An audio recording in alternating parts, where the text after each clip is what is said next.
اللہ تعالیٰ نے جب شیطان کو کہا کہ آدم کو سجدہ کرو تو اس نے کہا کہ نہیں کرتا.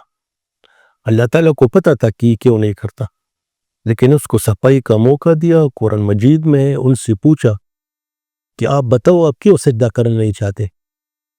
ان کو ڈیفنس کا موقع بھی دیا اللہ تعالیٰ نے. بے شک.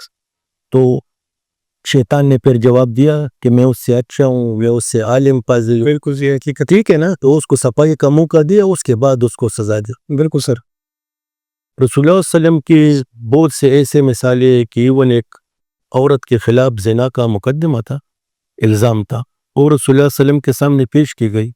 ان سے رسول اللہ صلی اللہ علیہ وسلم نے پوچھا کہ آپ نے یہ جرم کیے؟ اس سے کہا میں نے کیے. رسول اللہ صلی اللہ علیہ وسلم نے ان پر حد جاری نہیں کیا. ان کو کہا کہ ان کو لے جاؤ، یہ سوچ لے، شاید اس پر کوئی پریشر ہو. دوسری مرتبہ بھی ہوا، پھر سوچ کا موقع دیا. پھر تیسری مرتبہ اس نے کہا تو اس کے بعد اس پر حد جاری کرنے کا حکم جاری کیا کہ اس کو سنسار کر دیں.